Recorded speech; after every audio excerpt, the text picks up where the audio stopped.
very first experience I remember was I was laying in the floor at my grandmother's house, and like I said, we grew up in a housing addition, so all the aunts and uncles, we all lived very close proximity. I remember drawing on the back of a brown paper bag, laying on the floor behind the door, and I vividly remember it was winter, and I had actually, there's a white buffalo. My grandma had a brown one, and I had that buffalo on the floor, and I'm laying there sketching that buffalo. And I couldn't tell you how old I was, but that's when I really first remember drawing, was on that brown paper sack. Yeah.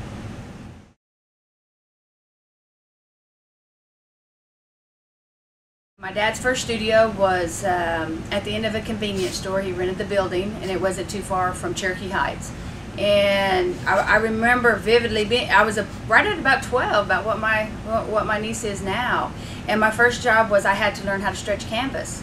And we would be out in front of the shop on the sidewalk. And he told me, he said, "Sis, now if you're going to work here," because he always treated me like an employee. And I guess being the oldest child, I was the experiment. Because my sister, being the middle child, she seen me get in trouble, so she would sneak on by. My brother, 8 years younger, they were just tired.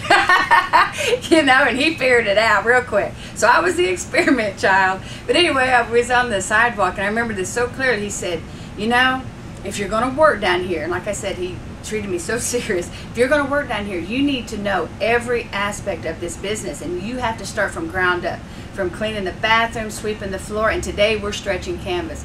And I remember because he was, and it was a big canvas, and he ran the staple gun, and he had the pliers, and I did the staple gun. So he would pull down the canvas, and I would do the stapling, and then he had the hammer. So my job was to staple. So no, I've been involved in that end of the business. Then I went to shipping and receiving, shipping of prints, and after that it was learning how to, of course my mom did the matting and framing at that time, but yeah, no, I've been involved in that business for quite a while.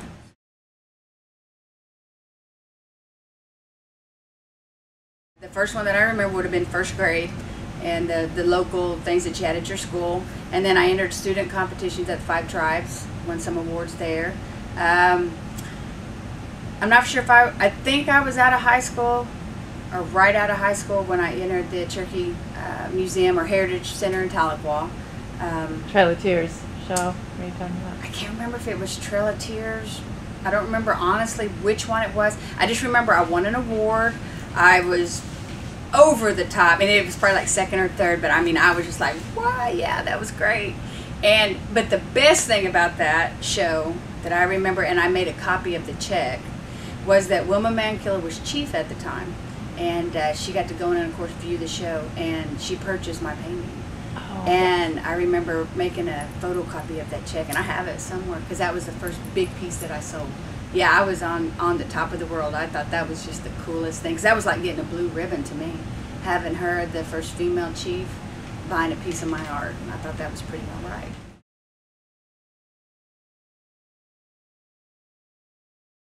As far as collectors, I had one collector come up, and this was I would say my first series of Native American women that I was trying to portray and trying to find my footing. And I think as a child of somebody that is well known, you're painting what you're being taught, but yet you want to go in the total opposite direction so people can differentiate your work from your father's, the in the shadow syndrome.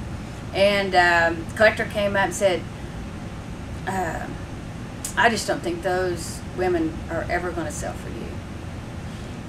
And I remember at first thinking, wow, that's kind of mean, you know? But then it was probably the best thing that he ever told me, because I made it a point from that show on that I was going to paint women's faces, not just the back of their heads, because some of my early work, it would just be the back of their heads, you know, and Dad would draw all these profiles for me on a canvas, and he'd say, "Okay, sis, I want you to start painting all these profiles," because that's what he mostly did. He was teaching me what he knew. And from that Indian market on, I thought, I am going to do anything but profiles.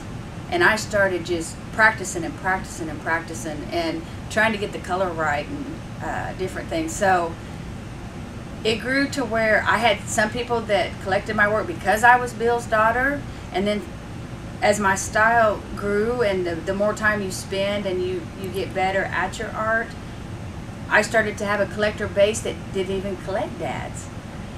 And so it's funny how things come full circle.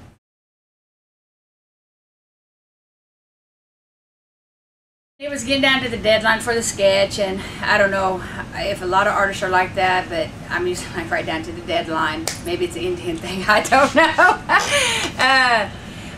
But we were having breakfast one morning, and the deadline was approaching, and they gave us this outline of the horse, and I said, you know what, Dad? I said, they're only going to pick 10, and we need to be different.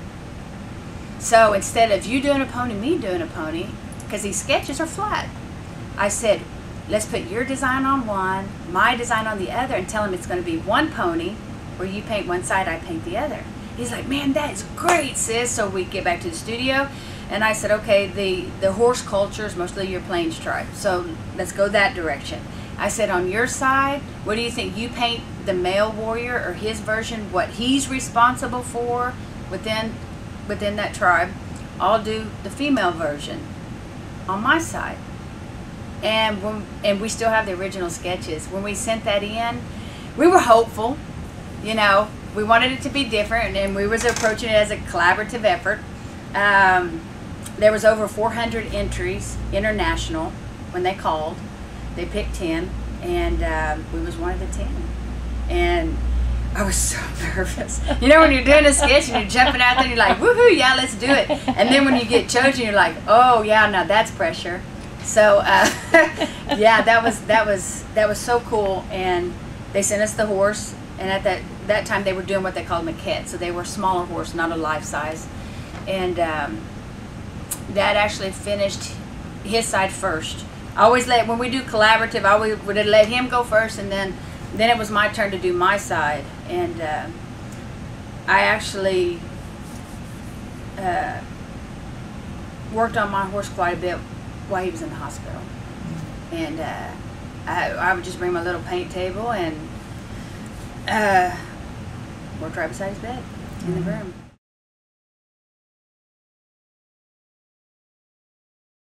I would feel my routine has changed a lot since the passing of my dad, which is sometimes hard. When I'm getting ready for a show, the best time for me to work, now at our studio we do Monday through Thursday. Fridays is Traci Day down here by herself, to where it's just quiet. Have to have quiet. I prefer the radio music going. I don't necessarily like the TV. So when I'm getting ready for a show, when I was getting ready for Indian Market, I knew what I had to do. I was up at 5 and I worked till 11 each night, every day, to get ready for that show.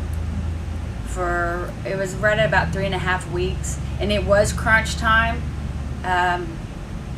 But right now I'm 2 individuals. I have to keep a business running, and we do wholesale markets, and we have galleries that call, stores that call. They're placing orders. Thank goodness, you know God has blessed our family beyond measure, and so that takes up a lot of my time. And so when the next year comes, we're already planning right now new gift items. As a matter of fact, this week I got here it's about 5:30 in the morning, so by the time my mom and my cousin get here at 9, I had like this whole list, and I said, I am wired for sound. I've been up since 5:30, and I think that probably my mom would say since maybe March or April of this year,